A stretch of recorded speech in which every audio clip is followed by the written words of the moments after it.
본 방송에서 제공하는 투자 정보는 투자 판단에 대한 조언입니다. 방송에서 제공하는 주식의 가치, 가격 상승 및 하락에 대해서는 방송사에서 보장하지 않습니다.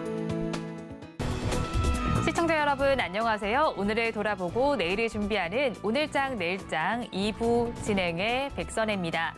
장 마감까지 확실한 승부 전략과 내일장 주목할 섹터까지 제시해드리고 있습니다. 오늘도 저희 방송과 함께 하시면서 현명한 투자 전략 가득 담아 가시기 바랍니다. 본 방송에서 제공해드리는 정보는 투자 판단에 대한 조언일 뿐 해당 주식의 가치와 수익률을 보장하지는 않습니다. 아울러 서울경제TV와 서울경제신문은 당사의 브랜드입니다.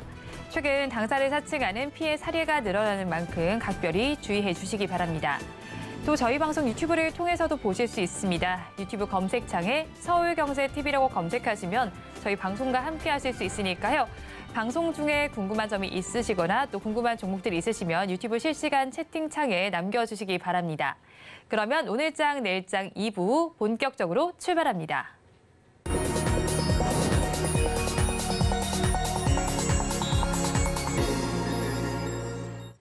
급락하는 종목에 대한 생존 전략을 모색해 보겠습니다. 종목 SOS 시간. 오늘은 바로자산운용의 윤정식 상무와 연결되어 있습니다. 상무님 안녕하세요. 네, 안녕하세요. 상무님 먼저 급락하는 종목들을 구조해 보기 전에 오늘 시장 상황부터 점검을 하겠습니다. 오늘 시장은 어떻게 보시나요?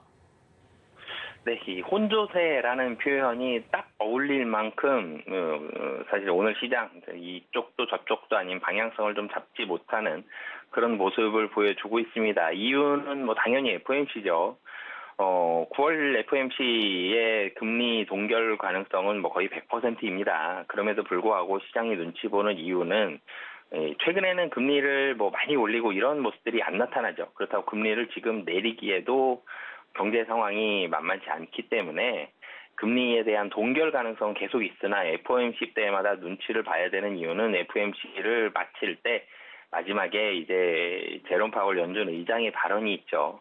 이 발언 속에서 향후에 어떻게 움직일지에 대한 힌트를 우리가 얻을 수 있기 때문에 그 힌트를 듣고 시장의 방향성을 예상을 해보고 그 방향성에 따라서 시장의 움직임을 잡아가기 위해서 눈치를 많이 보고 있는 그런 상황입니다. 이번에도 마찬가지로 이번에 금리 동결할 거고 11월과 12월도 금리 인상 확률이 현저히 좀 낮아져 있는 상황이긴 합니다만 향후의 움직임들, 특히 뭐 점도표라든지 이런 부분들이 좀 높게 형성이 되어 있는데 이게 좀 떨어질 수도 있지 않을까. 그리고 연준 의장의 발언이 조금은 비둘기파적일 수도 있지 않을까. 이런 기대감들이 시장에 있습니다. 그런 부분들 보면서 시장은 좀 눈치를 보고 이쪽도 저쪽도 아닌 거의 방향을 안 잡고 있는 듯한 이런 모습들이 나오고 있는 상황이고요. 그러면서 지난주 후반까지 좋았었던 분위기가 지난주 금요일에 코스피 기준으로 거래대금도 거의 12조 원 가까이 됐었고요. 외국인 기관 순매수도 들어왔었고 2600선도 회복을 하는 굉장히 강하고 좋은 모습을 보여줬습니다. 그런데 월요일과 화요일 이번 주 딱 월요일이 되면서 정반대의 모습을 보여줬죠. 거래대금 다시 급감했습니다. 월요일 8조 7천억, 화요일 7조 8천억이고 오늘은 어제보다도 거래대금이 더 적을 것으로 보여집니다. 7조 원 정도대의 거래대금을 예상을 하는데 외국인 매도로 돌아섰고 기관도 매도로 돌아섰고요. 그러면서 지수도 다시 2,500포인트 중반까지 떨어지는 모습을 보여줬습니다. 이번 주에는 FOMC 눈치가 많이 보이죠. 그러면서 시장 보수적인 모습으로 바뀌어갔고 거래대금 줄어들었고 뭐 다시 박스권 들어오면서 지난주 사실 지난주 금요일 장을 본다라면은 박스권을 완전히 돌파하면서 박스권이 다시 올라가거나 아니면 박스권 돌파하고 재상승할 것 같습니다. 이렇게까지는 아니더라도 박스권의 상단을 조금은 올려줄 수도 있겠다라는 이런 예상은 이런 기대감은 좀 할 수가 있었는데 그 기대감이 사실은 여실히 좀 무너졌죠. 그러면서 2,500대 중반까지 좀 하락을 했습니다. 오늘 같은 경우 상승하는 종목들을 좀 살펴보면 일부 2차전지 종목들, 그러니까 코스닥으로 살펴보면 대표적으로 에코프로비엠과 에코프로가 있죠. 이 두 종목 사실 최근에 움직임들이 좋지 않았습니다. 그런데 에코프로비엠이 4%대의 상승을 보여주고 있고 에코프로는 6%대의 상승의 모습을 보여주고 있습니다. 투시인의 매수가 일정 부분 좀 들어오는 그런 모습으로 보여주고요. 최근에 며칠 동안 2차전지 관련된 펀드들이 일부 좀 환매가 된 것으로 보여지는데, 청산이 된 것으로 보여지는데, 그런 종목들로 인해서 2차전지 분위기 좀 좋지 않았었던 그런 부분들도 있는데, 오늘은 어찌됐든 코스피에서 이 2차전지 관련된 종목들이 많이 오르지 못하지만 코스닥에서 이 종목들이 그래도 반등을 보여주고 있다. 그렇기 때문에 이 코스닥 상위 종목들에 대한 분위기들은 좀 좋은 모습들 나타내곤 있지만, 이 코스닥 그 밑으로 가보면, 그 시가총액 아래로 가보면 특히 바이오 제약 관련된 종목들이 하락이 좀 큽니다. 그러면서 코스닥은 제일 위에는 에코프로비엔과 에코프로가 4%대, 6%대 상승을 하는데 지수는 하락하고 있죠. 체감적으로는 코스닥이 좀 더 크게 하락할 것으로 느껴지는 이유가 1, 2위 종목이 상승했기 때문에 지수 대비해서 내 종목이 좀 더 많이 떨어지고 있다라고 느껴질 수가 있고요. 그리고 오늘 같은 경우 또 자동차 종목들이 반등을 하고 있습니다. 미국 시장에서 자동차 업종, GM이라든지 포드와 같은 회사들에 대한 분위기가 좀 좋은 모습 보여줬는데, 이런 모습들이 국내 시장까지도 영향을 미치면서 오늘 현대차, 기아를 비롯해서 현대모비스라든지 자동차 관련된 종목들이 국내 시장에서 오늘 상승하는 그런 모습을 보여주고 있는데, 자동차 같은 경우는 전체적으로 가격에 대한 부담이 좀 덜하다라는 점, 그리고 3분기 실적도 잘 나올 거다라는 점, 이런 부분들을 봤을 때 부담이 좀 적죠. 가격도 주가도 별로 안 비쌉니다. 그런데 실적은 좋다. 그러니까, 그리고 마침 어제 미국 시장에서도 분위기 좋았다. 그래서 오늘 좀 매수가 들어가는 이런 모습들 보여주고 있고, 그리고 최근에 분위기 좋은 종목 중에서 사실 이 섹터 중에서 이 섹터를 빼놓을 수가 없죠. 은행을 빼놓을 수가 없는데, 사실은 이 은행주들이 시장의 주목을 많이 못 받죠. 은행, 통신 이런 섹터들이 시장의 주목을 많이 못 받았는데, 최근에 은행주들 주목 많이 받고 있죠. 이유를 살펴보면 첫 번째로는 실적이 좋습니다. 3분기 예대 마진 계속적으로 좋은 수준이 유지되고 있고, NIM도 좋아지고 있고, 대출금리 올라갈 가능성이 높고요. 그러면서 실적이 잘 나온다. 근데 주가 보니까 가격은 싸거든요. 그리고 하반기로 가면 갈수록 찬바람 불면 배당이죠. 이 배당주들에 대한, 배당에 대한 기대감들 보는데, 배당이 작년보다 더 많이 나올 가능성도 상당히 좀 높습니다. 그런 부분들이 있기 때문에 배당이 나오면 확실한 수익률이 생기는 거죠. 그렇기 때문에 박스권에 갇혔을 때는, 그리고 하반기로 갈 때에는 배당주에 관심을 가질 수밖에 없는데, 이 은행주들 같은 경우 KB금융, 신한지주, 하나금융지주, 우리금융지주, 기업은행까지 모두 다 상승을 하고 있는데, 이 이유는 가격도 싸고 하반기 배당 기대감이 들어가 있다라고 보시면 되겠습니다. 시장은 당분간은 좀 딱딱할 텐데, 단단하게 박스권 안에 갇혀 있을 테지만, 파월 의장 발언 이후에 그래도 발언이 조금 더 구체적으로 나온다라면은 발언 이후에 방향성을 좀 탐색할 가능성이 있고요. 그렇지만 박스권을 조금을 올려가거나 조금 낮춰갈 수는 있어도 여기서 크게 벗어날 가능성은 여전히 좀 낮은 상황이다라고 보여집니다. 우리 양대시장 FMC 경계감 속에 파란불을 켜고 있습니다. 그래도 장중에 낙폭은 많이 줄여낸 상태입니다. 그래도 이런 상황 속에서 더욱더 급락하는 종목들이 있습니다. 2시 30분 기준 급락주들 화면을 통해서 살펴보겠습니다. 노을 먼저 보겠습니다. 최근 유상증자 소식이 있었습니다. 오늘 시장에서는 15% 넘게 빠지고 있습니다. 11,360원 선을 가리키고 있습니다. 다음으로 파맵신을 살펴보겠습니다. 최대 주주 변경이 무산됐다는 소식이 전해져 왔습니다. 14% 넘는 하락률을 기록하면서 1,771원 선을 지나가고 있습니다. 다음으로 에이블 CNC 살펴보겠습니다. 화장품주 중에 하나입니다. 최근 들어서 상승세 보였는데 오늘 시장에서는 14% 넘게 빠지고 있습니다. 11,940원 선을 지나가고 있습니다.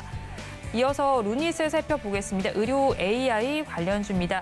오늘 시장에서는 12% 넘게 빠지면서 21만 원 선 내외에서 거래가 진행되고 있고요. 마지막으로 롯데손해보험 살펴보겠습니다. 보험주 중에 하나입니다. 11% 넘는 낙폭을 기록하면서 2,815원 선에 거래가 되고 있습니다. 급락하는 종목들 저와 함께 살펴보셨는데요. 이 종목들을 가지고 계신 분들이거나 또 다른 종목에 대한 궁금증이 있으시다면 유튜브 실시간 채팅에 남겨주시기 바랍니다. 그러면 저희는 첫 종목부터 구조를 해보겠습니다. 루닛을 구조해 보겠습니다. 최근에 영국 의료기관과 AI로 유방암 연구를 추진한다는 소식이 전해져 오기도 했습니다. 하지만 유상증자를 앞두고 주가가 많이 빠지고 있는데 낙폭이 과대한 상황은 아닐까요?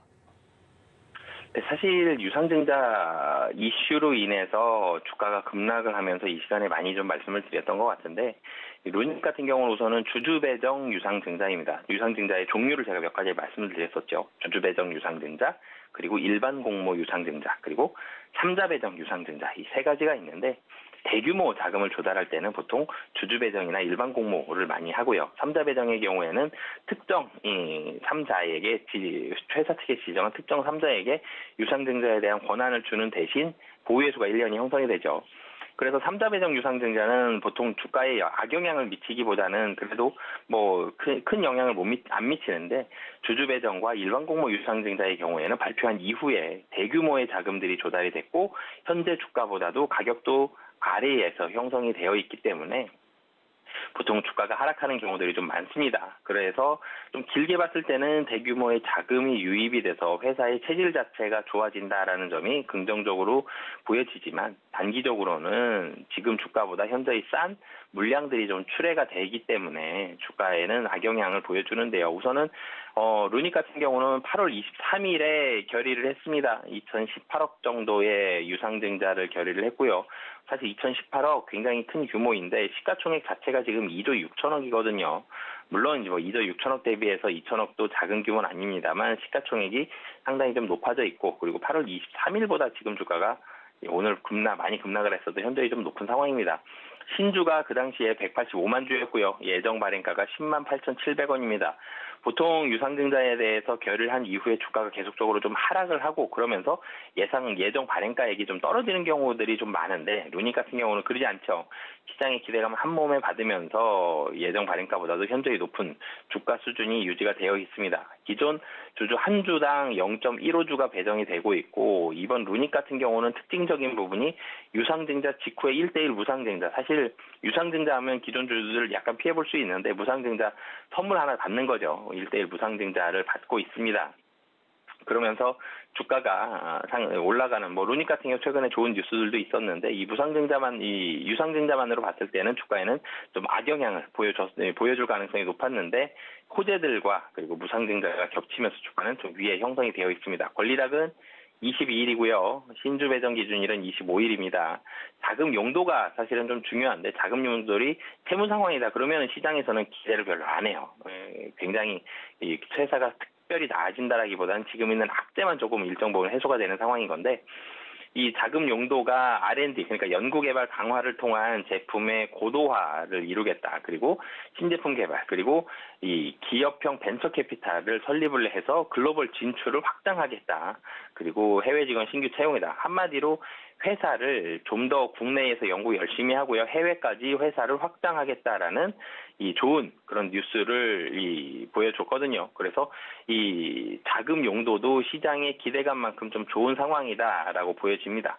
그래서 루닉 같은 경우는, 오늘 같은 경우는 이 유상증자에 대한 우려감, 그리고 최근에 많이 오른 부분에 대해서의 우려감으로 주가가 하락하고는 있지만, 조금 더 길게 봤을 때에는 긍정적인 그런 상황이다라고 보시면 되겠습니다. 일단은 아무래도 유상증자 소식 속에 급락세를 보이고 있는데 길게 보면 긍정적이다라고 짚어주셨습니다. 그렇다면 지금 시점에서는 어떻게 대응해야 할까요? 네, 우선은 도망가자라는 말씀을 드리겠는데요. 사실은 루닉 좋은 뉴스들이 좀 많고 긍정적인 모습들이 많고, 그리고 신주 예정 발행가액보다 지금 주가가 많이 높아서 주가가 현재보다 좀 낮은 주가가 현재보다 주가가 낮은 주가로 물량들을 받기 때문에 매물이 나올 가능성이 높지만, 높은 상황입니다. 그리고 그렇기 때문에 저는 이 회사의 긍정적인 부분들 분명히 있어요. 길게 봤을 때 좋다라는 말씀을 드렸지만, 신주 매물 출회에 대한 부담감은 여전히 좀 가지고 있다. 그래서 이 매물이 좀 마무리될 때까지는 주가 하락 압력이 있을 가능성이 좀 높다라고 보여지기 때문에 도망가는 전략 말씀을 드리겠고요. 가격 전략은 그렇기 때문에 주가 지금 121선 부근이죠. 그래서 사실 이 121선 부근까지 하락할지는 잘 모르겠습니다만, 만약에 하락한다면 이 정도는 충분히 매력적인 가격이다라고 판단이 들어서 매수 가격 12만 5천 원, 손절 가격은 10만 원, 그리고 손절 목표 가격은 다시 한번 재상승한다라면 20만 원 말씀드리도록 하겠습니다.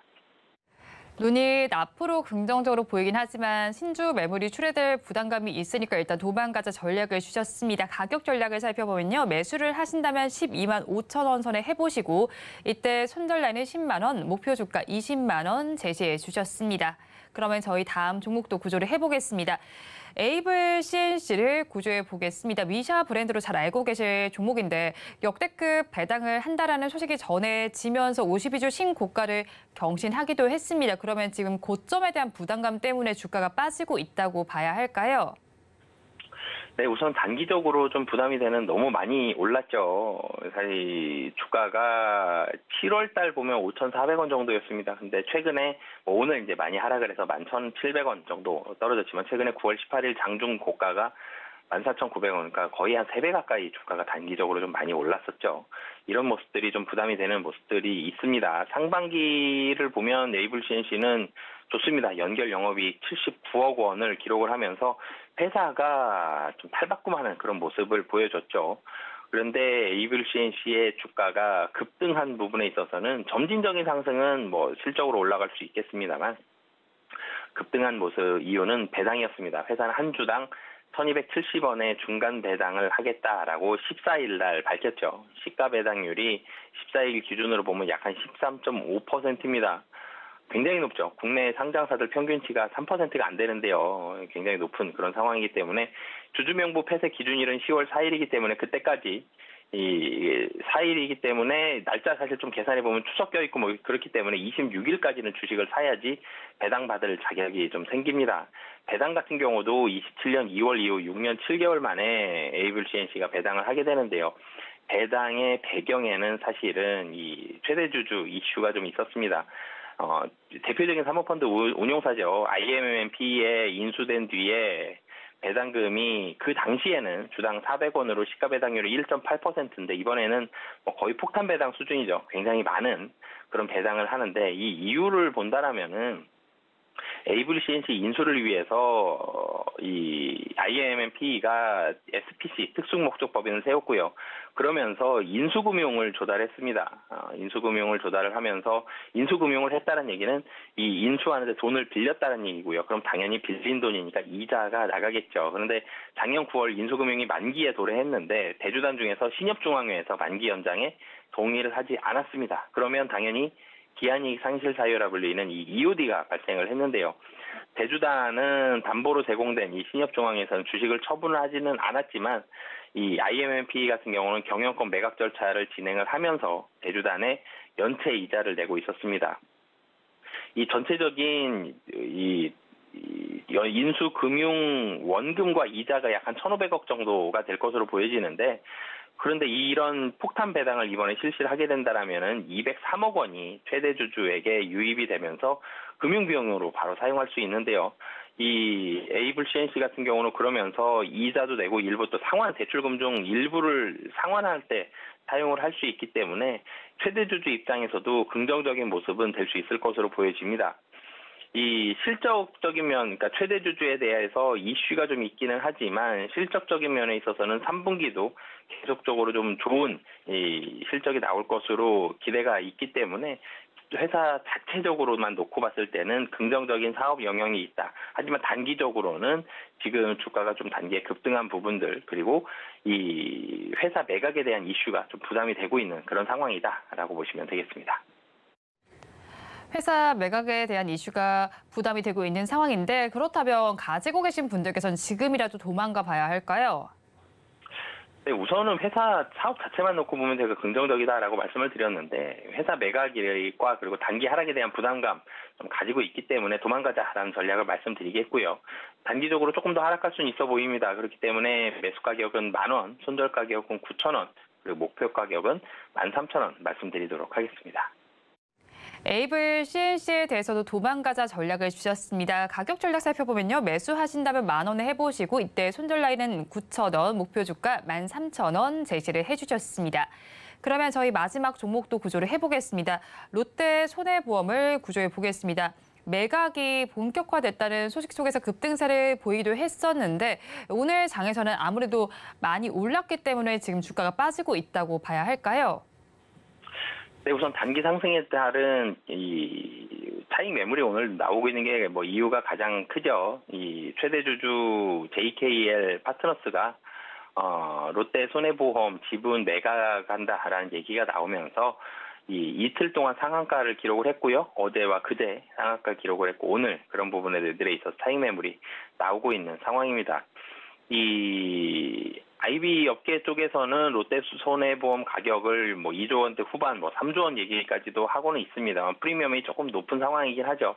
만약에 이 롯데 손해보험을 판다라면은 그럼 가장 이 인수 후보 중에 유력한 인수 후보는 금융 쪽입니다. 신한지주, 하나금융, 우리금융 그리고 교보생명 등이 인수 후보로 책정이 되고 있고요. 이 JKL 파트너스 같은 경우는 롯데 손해보험 매각을 위한 주관사 선정 작업을 지금 진행 중이기 때문에 회사는 좀 매각이 될 가능성이 좀 높아 보인다. 그렇지만 아직 어디에서 인수할지는 확정이 된 상황은 아니고 이틀 동안 주가는 좀 급등을 했다라고 보시면 되겠습니다. 우선 2조 원대 후반 뭐 이런 부분들 본다라면은 약간 이 프리미엄이 좀 과도하게 좀 붙은 부분들이 좀 있다라는 평가도 시장에 일정 부분 좀 있기 때문에 이 가격이 좀 낮아질 수도 있다. 이런 부분들까지 보면 주가는 좀 단기적으로는 변동성이 커질 가능성이 높은 상황이다라고 보시면 되겠습니다. 네, 매각할 가격이 과도하게 평가됐다는 소식 속에서 지금 하락세를 보이고 있는데 그렇다면 보유하신 분들께서는 어떤 대응 전략을 가져가야 할까요? 네, 우선 이 매각에 대한 이슈로 인해서 주가가 더 움직일 수도 있습니다만 만약에 모멘텀이 소멸이 된다라면은 모멘텀이 소멸이 됐을 때 매각처가 확정이 됐거나 아니면 매각이 만약에 잘 안 되거나 그러면은 급격하게 또 주가가 하방으로도 변동성이 생길 수 있기 때문에 주가의 좀 안정적인 면 등을 고려해 본다라면은 도망가는 전략 말씀을 드리겠고요. 그렇지만 롯데손해보험은 뭐 만약에 2,000원 정도까지 하락한다 그러면 굉장히 좀 매력적인 가격이다라고 판단이 들어서 매수 가격 2,000원, 손절 가격은 1,900원 그리고 목표 가격은 2,300원 말씀드리도록 하겠습니다. 롯데 손해보험에 대해서도 도망가자 전략을 주셨습니다. 가격 전략 살펴보면요. 매수하신다면 2,000원에 해보시고 이때 손절 라인은 1,900원, 목표 주가 2,300원 제시해 주셨습니다. 지금까지 바로자산 운용 윤정식 상무와 함께했습니다. 오늘 연결도 고맙습니다. 네, 감사합니다.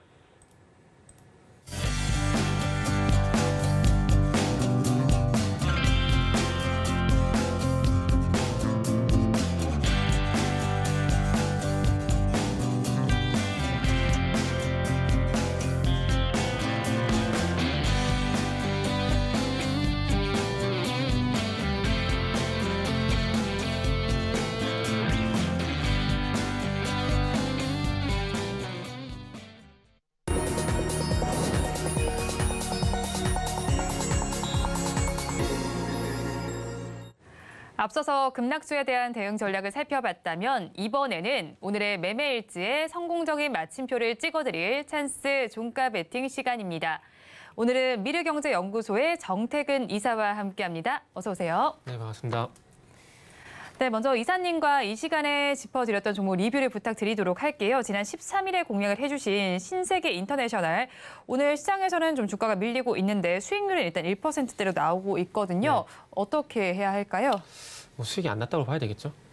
일단은 제가 지난주에 잘 버텨야 된다고 좀 말씀드렸는데 일단은 잘 버티고 있는 것 같아요. 잘 버티고 있는 것 같고요. 그리고 요 신세계 인터와 좀 유사한 종목이라 하시는 롯데쇼핑이 최근에 좀 바닥에서 조금씩 올라오고 있거든요. 네.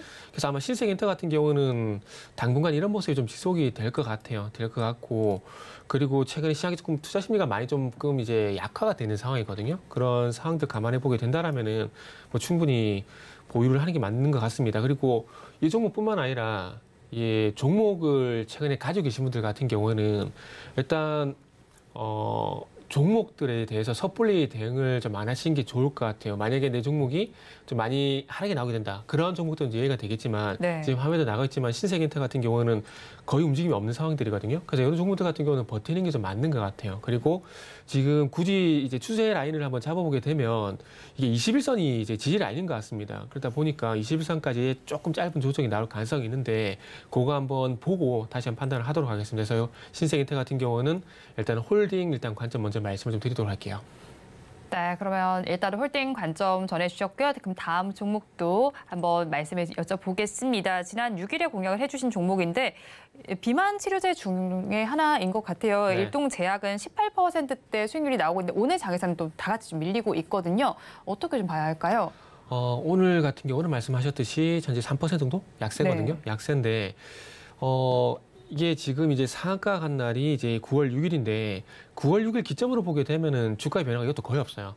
그 조금 전에 짚어봤던 신세계엔터도 마찬가지고 이것도 마찬가지로 최근에 흐름을 보게 되면은 그 방금 말씀드린 9월 6일 기점으로 보게 되면은 거의 제자리거든요. 네. 그러니까 어찌 보면 신세계엔터도 그렇고 요 종목도 그렇고 공통점이 뭐냐면은 시장이 최근 어떤 방향성이나 변동성에 상관없이 그냥 기간 조정 양상이 좀 지속이 되고 있다는 게 공통점인 것 같아요. 그래서 지난 시간 일동제약을 말씀드렸지만 일단 추가적인 어떤 변동성이 나오는 것을 확인하고 난 다음에 대응한다고 좀 말씀드렸거든요. 그렇기 때문에 요 종목도 일단 좀 홀딩을 하도록 하겠습니다. 그래서 다시 좀 강조해서 말씀을 드리는데 본인이 가지고 계신 종목들에 대해서 뚜렷한 방향성이 없다라면 섣불리 매도를 하지 마시고 네. 일단은 보유를 하시는 게 좋을 것 같아요. 지금 시장의 특징이 빠른 순환매거든요. 그렇기 때문에 계속 주도주가 바뀌어요. 네. 어제 같은 경우도 원전이 그렇게 핫했다가 오늘도 식어버리고 그리고 아침에 뭐 중입자 치료라든지 그리고 또 중입자 치료라든지 이런 것들이 잠시만요. 테마가 뭐가 있더라?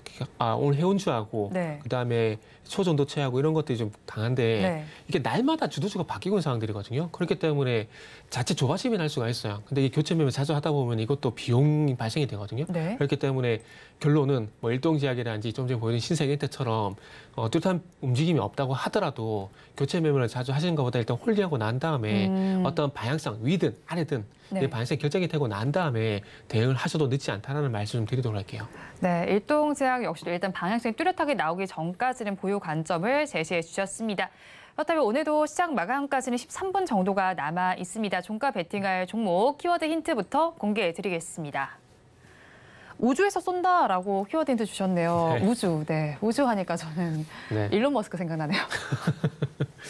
왜요? 스페이스X 관련해서. 스페이스X. 네. 나도 엉뚱한 뭔가 있나 해가지고 좀 엉뚱해 좀 보였나요? 기대했어요. 어떤 거 생각하셨어요? 아니 기대를 못하시니까 물어봤죠. 예상이 안 되니까 물어봤죠. 일론 머스크 얘기하시길래 네. 어떤 걸 생각하시는지 개인적으로 좀 궁금했어요. 네. 궁금해서 물어본 겁니다. 딴 네. 뜻은 없어요. 네, 정답이 맞을까요? 맞는 것 같아요. 맞는 것 같습니다. 맞는 것 같아요. 이 사람이 참 난 사람이라고 봐야 될 것 같아요. 그 네. 일동제약 같은 경우도 위고비. 그러니까 이제 트위터를 통해 가지고 이제 일론 머스크가 질문했잖아요. 사업 네. 어떻게 다이어트 어떻게 했냐고. 그러니까 단식 그리고 위고비. 이렇게 정말 명확하게 얘기를 했거든요. 네. 그러면서 위고비 이게 또 비만 치료제 이슈가 되면서 지난달 또 강했었다가 또 이제 스페이스X도 어찌 보면은 앨런 머스크의 자회사라 봐야 되겠죠. 그러다 보니까 이제 그 스타링크에 대한 이슈가 나오게 되면서 또 어제 오늘 그리고 최근에 한 2, 3일 정도 네. 통신 장비라든지 물론 미국에서 인프라 투자에 대한 얘기가 있긴 하지만 네. 그럼에도 불구하고 어찌 보면 그 앨런 머스크의 어떤 테마가 좀 반영이 됐다고 봅니다. 그러다 보니까 뭐 위성 관련주라든지 통신 장비 관련주들 네. 동반주 강세를 보인다고 보시면 좋을 것 같아요. 그래서 일단 어쨌든 결론은 이제 스타링크가 이제 국내에서 사업을 한다라고 네. 하거든요. 사업을 한다라고 하는데 처음 파트너로서 이제 SK텔레콤을 선택을 했더라고요. 아무래도 가입자가 제일 많잖아요. 네. 그러다 보니까 사업 어쨌든 이제 어디 스타링크도 쓰세요? SK요. 네. SK요. 이게 쓰려고 쓴 게 아닌데 어째 쓰다 보니까 뭐 가족하는 이런 것 때문에 다 쓰고 있어가지고 저도 그냥 SK로 바꿨는데 뭐 가입자 수가 제일 많다라는 건 그만큼 이제 네트워크망 그러니까 통신 네트워크망이 아니라 이제 인적 네트워크망이라고 봐야겠죠. 가입자 수가 네. 많다라고 좀 뜻하시겠죠. 그래서 그러다 보니까 일단 선택한 것이 아닌가 봐지는데 아마 앞으로 제가 볼 땐 KT도 그렇고 LG 플러스도 저는 한다라고 봐요. 한다라고 보고. 이제 위성 통신이라고 이제 자막이 방금 나갔는데 네. 앞으로는 아마 5G하고 6G가 혼용이 저는 개인적으로 되지 않을까라고 생각이 들거든요. 지금 이제 미국 쪽에서 25만 개 정도 이제 네. 기지국을 세운다 그러잖아요. 근데 이게 다 커버가 안 될 겁니다. 왜냐하면은 이제 4G 대비해서 5G 같은 경우는 주파수 거리가 짧은 게 상당히 좀 단점이거든요. SK텔레콤뿐만 아니라 우리나라 그 통신 사업자들이 이 5G에 대한 투자가 더디고 안 한 이유가 결국 비용입니다. 네. 그러니까 SK텔레콤 같은 경우도 국내에 상용화를 시키려면은 22조가 필요하거든요. 그럼 이렇게 깔고 나게 되면은 그때 가서 6G 한다 그러면 이 장비에 대한 무용지물이 될 수가 있잖아요. 네. 이게 3G에서 4G로 넘어갈 때는 장비를 다 쓸 수가 있어요. 호환성이 있어가지고. 근데 4G에서 5G 갈 때는 장비를 다 갈아 새로 교체해야 되거든요. 네.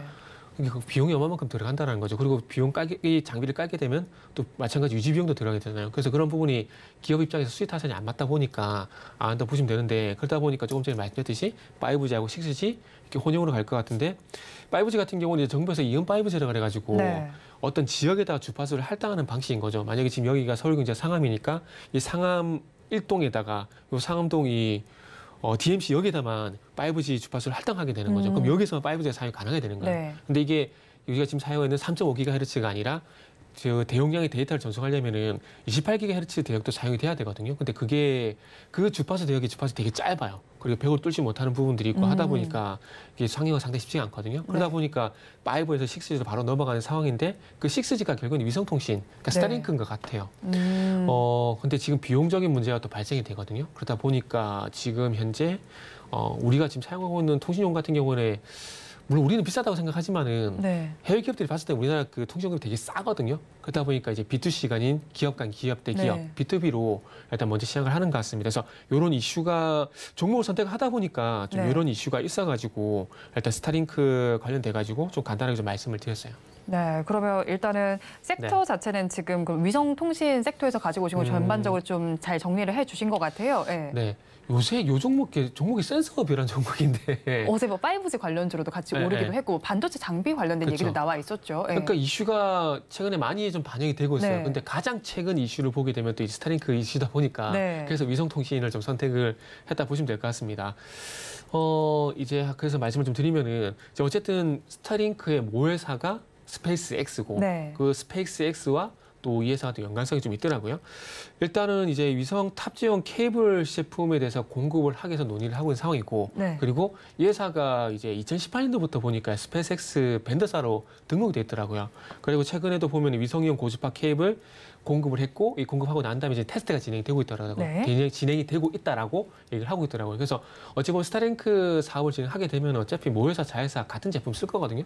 그러면 만약에 이 테스트가 통과가 되고 그다음에 시제품 공급이 이루어지게 된다라면은 결국은 이제 본 제품이 앞으로 공급이 될 가능성이 높은 거죠. 네. 그러면은 최근 이슈를 보게 되면은 스타링크 관련주 이렇게 좀 볼 수가 있는 부분들이 있고, 근데 저는 개인적으로 그것보다 그 최근에 그 투명 안테나를 개발했고 이거 상용화를 준비를 하고 있거든요. 네. 근데 제가 여기에 왜 주목을 하냐면은 지난번에 제가 자율주행 얘기를 상당히 많이 말씀을 드렸는데, 그러니까 이 차의 이야기가 되면은 네.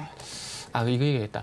그 전에 한번 로봇 관련주 얘기되면서 아이로봇 2004년도에 아이로봇의 영화 말씀 한번 드렸잖아요. 거기서 네. 윌 스미스가 아우디의 그 참 프리미엄 스포츠카 네. 타고 나가지고 거기서 이제 하는 걸 말씀드렸는데, 그러니까 차 스스로 판단하고 이제 제어를 하는 그런 시스템으로 가기에는 아직 시간이 많이 걸린다라고 봅니다. 걸린다 보는데 그래서 그 부분을 그 단계까지 가기 이전에 어떤 식으로 가게 되냐면은 이 클라우드 서버, 그러니까 중앙 서버라 그러죠. 중앙 서버와 스마트카가 이제 서로 통신 송수신을 하게 되면서 어떤 판단이 필요한 상황이 됐을 때 그 판단을 어떻게 할 것인가에 대해서 이제 서로 이제 통신을 주고받게 되는 거죠. 그러면서 이제 판단을 하게 될 건데, 그러니까 어떤 위험 상황에서 인지를 하게 되고, 그리고 거기에 대한 판단을 차 스스로 해야 되겠지만 아직까지 거기는 안 되기 때문에 이제 중앙 클라우드 서버, 그러니까 도저 컴퓨터가 되겠죠. 네. 여기에 이제 서로 커뮤니케이션을 할 건데 이게 판단이거든요. 근데 이거를 하기 위해서 이제 안테나도 중요하다 보는데, 상암에 계시니까 아시겠지만 이 상암에 자율주행에서 돌아다니거든요. 네. 혹시 보셨어요? 한 번씩 봤어요. 봤어요? 그거 네. 보면 차 지붕에 안테나 있죠. 네. 그게 계속 있을까요? 계속 있지는 않지 걸리적거리지 않을까요? 않을까요? 네. 만약에 기계차 차가게 되면 좀 걸리적거리지 않을까요? 그러니까 예를 들게 되면은 그 예전에는 핸드폰 같은 경우에 안테나가 있었잖아요. 네. 근데 그게 어느 순간은 내부로 들어가 버렸잖아요. 그렇죠. 그것처럼 이 안테나 지금은 지금 조금 전에 예를 드렸듯이 자율주행차에는 이 안테나가 이제 지붕에 달려있지만 이게 언젠가는 차 내부로 들어가야 되거든요. 네. 그러면 그와 관련돼가지고 투명 안테나가 장착이 될 가능성이 있다는 거죠. 그 투명 안테나가 우리가 소위 말하는 그 요즘에는 허드 시스템이 있잖아요. 요것처럼 자동차 유리창에 투명 안테나가 장착이 되길 가능성이 상당히 높다는 거죠. 네. 그러면은 이제 이 센서비 같은 경우는 이런 자율주행 관련주로도 엮일 가능성이 상당히 높다라는 거죠. 네, 그런 만큼 그럼 저희 가격 전략 어떻게 가져가야 할까요? 알겠습니다. 네. 얘기가 좀 길었군요. 그래서 가격 전략은 일단 목표가를 8,000원 잡았어요. 네. 목표가 일단 8,000원 잡고 손절가는 일단 5,800원 정도 일단 설정을 하고, 또 한번 뭐 지난주 일동제약 그리고 네. 지난주에 그 신생 엔터처럼 한번 지켜보도록 할게요. 네, 일단은 센서뷰를 종가 베팅할 종목으로 제시를 해주셨고 목표 주가는 8,000원 그리고 손절은 5,800원으로 제시해 주시면서 같이 좀 전략을 잡아가면 좋겠다라고 말씀을 전해주셨습니다. 그럼 우리는 마감 동시효과 구간 분위기 어떻게 진행하고 있는지 살펴보도록 하겠습니다. 우리 양대 시장 오늘 힘을 내지 못하면서 장을 계속해서 움직이고 있었는데 코스피 시장 양전에 성공했네요. 0.02% 강세를 보이면서 2,559선의 마감이 예상되고 있고요. 반면에 코스닥 시장 여전히 파란불을 켜고 있습니다. 0.14%의 내림세로 882선에 종가를 형성할 준비하고 있습니다. 이어서 수급 양상도 체크를 해보겠습니다. 코스피 시장에서는 외국인과 기관이 동반 매물을 출회하고 있습니다. 외국인의 매도 규모가 더 큽니다. 1,000억 원 넘게 팔고 있고요. 반면에 개인 투자자들 900억 원 넘게 사고 있습니다. 다음으로 코스닥 시장 넘어가 보도록 하겠습니다. 코스닥 시장에서도 역시나 같은 수급 양상이 관찰됩니다. 외국인과 기관 모두가 팔고 있는데 역시나 또 외국인들이 1,000억 원 넘게 팔면서 매도 규모가 더 크게 나타나고 있고요. 개인 투자자들 1,835억 원 담아내고 있습니다. 오늘 시장 상황 이사님께서 어떻게 보셨을까요? 이런 생각들 많이 하지 않을까요? 참 재미없다라는 생각을 좀 많이 할 것 같아요. 그리고 참 뚜렷하게 이런 섹터가 간다. 이런 것도 좀 없거든요. 네. 그러다 보니까 참 시장에서 좀 소외가 된다는 생각도 들 것 같고 재미가 없다는 생각도 좀 들지 않을까라는 생각이 들어요. 예를 들게 되면은 오늘 코스피 쪽 보게 되면 페노션 9% 강세였고 대한해운이 4% 상승이거든요. 그리고 운수장기증 보게 되면은 자동차 부품주들 그리고 완성차, 현대차 같은 게 2.3% 상승인데 참 오랜만에 이제 자동차 섹터 상승 얘기를 하는 것 같아요. 정말 좀 기억이 안 난다고 생각이 들 정도로 참 오랜만에 말씀드리는데 제가 굳이 이걸 왜 짚어보냐면은 그러니까 최근에 이게 자동차가 올랐냐라는 겁니다. 어제는 아까도 말씀드렸죠. 어제 같은 게 원자력이고 오늘 자동차가 가고 그러니까 매일매일 이렇게 바뀐다라는 거죠. 그러니까 시장에 상승하는 종목들은 나오는데 이게 뭔가 내 종목들은 안 가는 것 같고 그렇다고 해서 시장에서 이렇게 주도적으로 가는 섹터도 없는데 뭔가 계속 움직여요. 그러니까 시장이 뭔가 계속 움직이는데 거기서 좀 소외되는 듯한 느낌이 들 만한 시장이다라고 저는 평가를 좀 하고 싶어요. 정말 개별 종목 장세가 펼쳐지고 있는 거잖아요. 그렇죠. 그리고 오늘 같은 경우는 아침 저기 아까 중입자 치료도 말씀했지만은 중입자 치료 같은 경우는 아침에 모비스 정도만 강세 보였거든요. 그러니까 핵융합 에너지란지 그리고 그 중입자 치료 관련돼 가지고 종목들 전체적으로 테마군을 이끌게 된다면 얘기가 틀려지겠지만 지금 뭐 비추로테크가 13% 정도 강세긴 하지만 그럼에도 불구하고 아침적인 중입자 치료 같은 경우는 모비스 정도만 15% 강세였거든요. 그러니까 어떤 섹터 강세를 보이네 해서 보게 되면은 그 섹터 내에서 어떤 특정 종목이 강세를 보이면서 그 테마가 강한 거고 오늘 페라이트 같은 경우도 마찬가지입니다. 한일학이 21% 강세거든요. 근데 그 외에 뭐 상승전자 같은 경우도 8% 강세긴 하지만은 마모센스, 사마전기, 미래나노텍, 마모그린텍, 한솔테크닉스 다 재미가 없어요. 그러니까 이런 현상이 나타나다 보니까 제가 조금 전에 말씀드렸듯이 지금 같은 시장은 내가 좀 소외되어 있는 것이 아닌가라는 생각을 할 수가 있는 거죠. 그렇기 때문에 어찌 보면 지금 시장은 차라리 그냥 현금을 갖고 시장을 안 보시거나 아니면은 아까도 그 종목 AS 할 때 말씀드렸듯이 아예 그냥 종목에 대한 뚜렷한 큰 움직임이 없다라면은 그냥 기다리는 게 맞다고 봅니다. 그러니까 어쨌든 제가 짧지만 순환매 얘기 계속 말씀드리고 있잖아요. 그러면 어쨌든 다시 한번 돌아온다라는 거죠. 그래서 그 순환매가 다시 돌아왔을 때 내 종목이 안 움직이게 된다라면은 그때는 과감하게 이 포트에서 제외하는 게 맞지만 그래서 상승이 나올 수가 있는 거거든요. 그래서 지금은 어찌 보면 조금 인내가 필요한 시장이지 않나라는 생각이 전 개인적으로 좀 듭니다. 그리고 이제 오늘 밤이 지나게 되면 9월 FOMC 결과가 나오게 되잖아요. 9월 FOMC가 끝나게 되면은 이 시장의 상황이 좀 바뀌지 않을까? 라는 그런 기대를 좀 했었는데 아쉽게도 이런 시장 상황이 11월 달까지 갈 가능성이 높을 것 같아요. 그래서 연말까지 좀 인내가 좀 필요하지 않을까라는 말씀드리고 싶네요. 네, 인내가 필요한 우리의 시장인데 우리 시장도 양대 시장 모두 지금 방향성을 잡지 못하고 있습니다. 마감 동시효과 구간 함께 하셨습니다.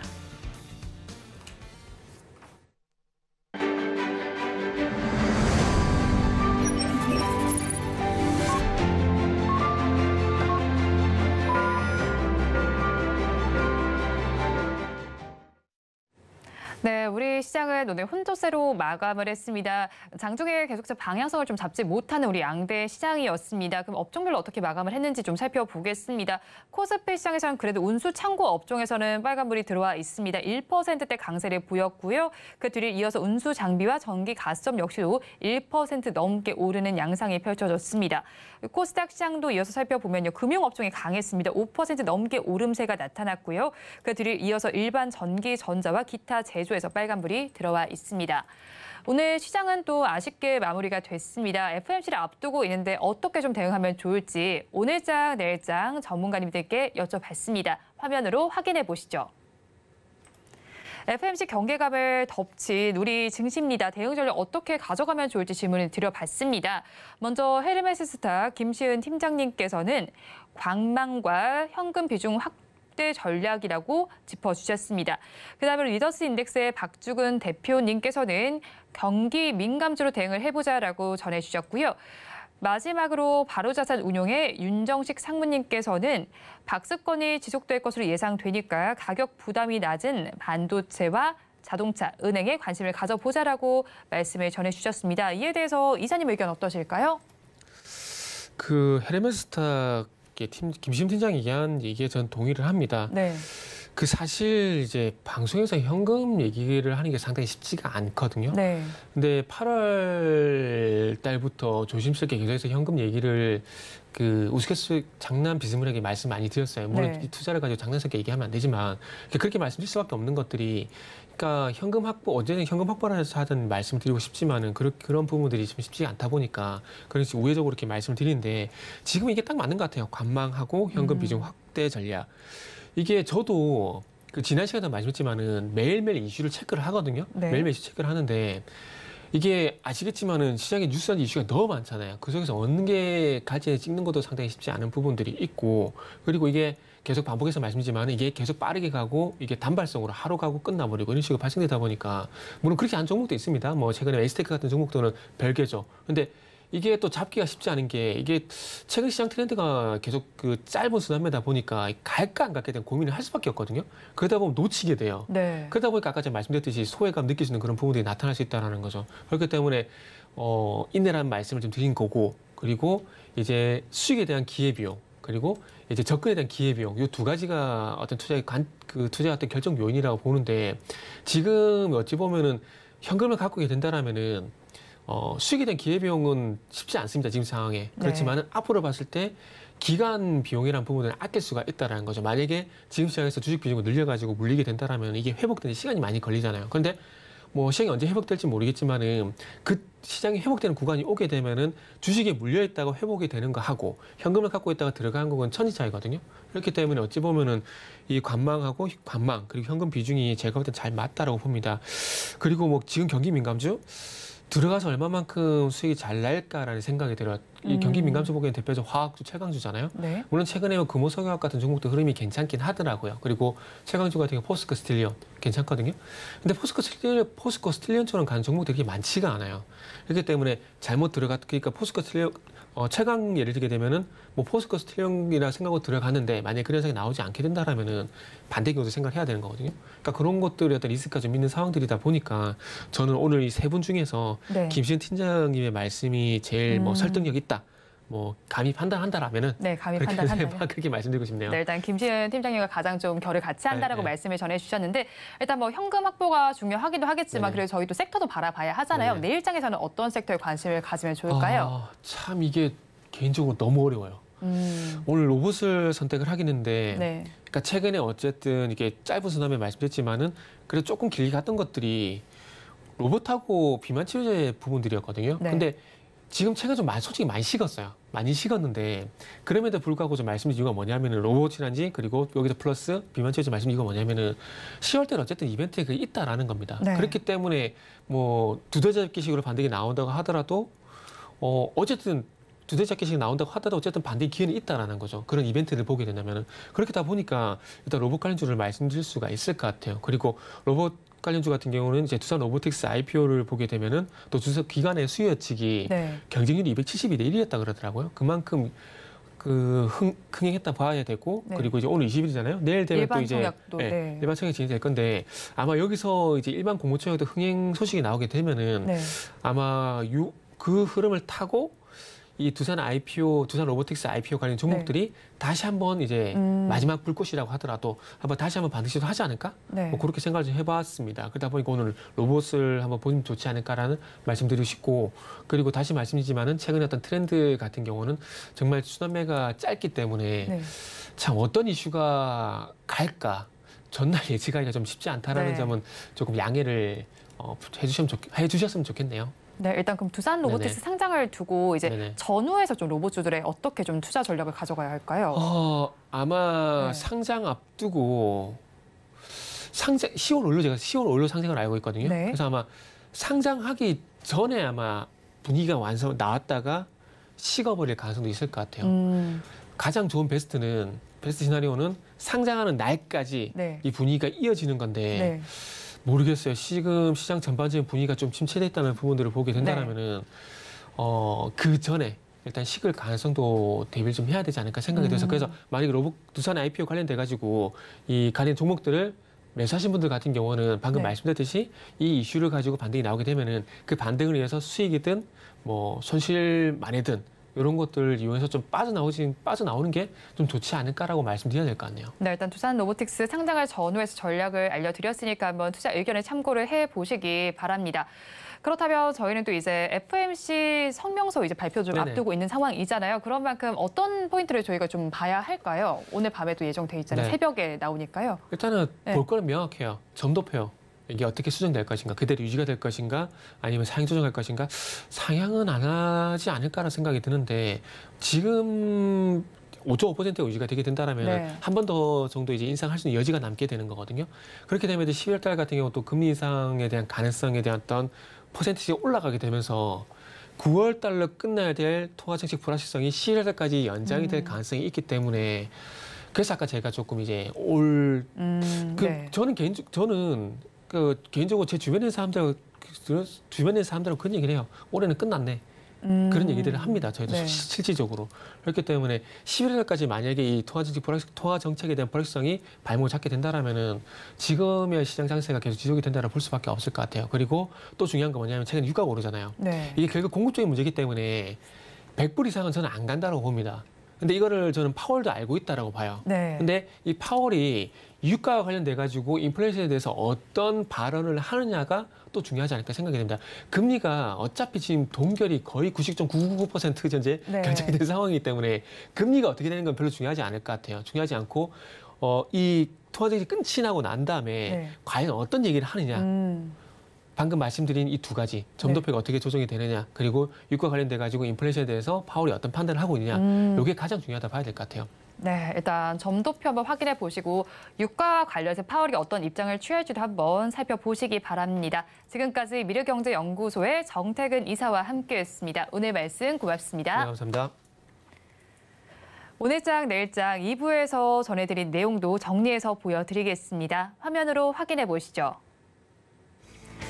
오늘 2부에서 종목 SOS 코너에서는 누닉과 AVCNG, 롯데, 손해보험을 구조해 드렸는데요. 모두 도망가자 전략을 주셨습니다. 지금은 쉬어갈 때라고 말씀을 전해주셨으니까 투자 의견에 참고를 해보시고요. 다음으로 종가 베팅할 종목 센서뷰를 제시해 주셨습니다. 어제 5G 또 6G 레디와 관련해서도 엮여 있었던 종목이었는데 스타리크가 우리나라에 상륙이 임박했습니다. 한번 관심을 가져보셔도 좋겠습니다. 그리고 요즘 시장 굉장히 어렵습니다. 거래 대금도 많이 줄어들어 있는 상황인데 일단은 승부수로 로봇 섹터 짚어주셨습니다.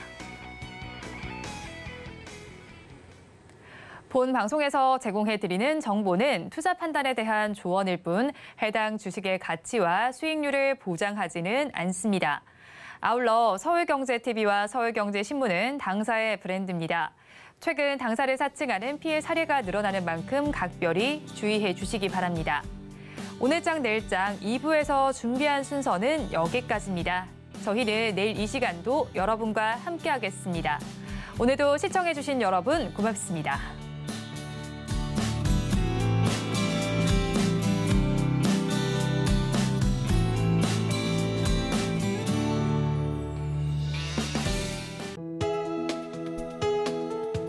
본 방송에서 제공하는 투자 정보는 투자 판단에 대한 조언입니다.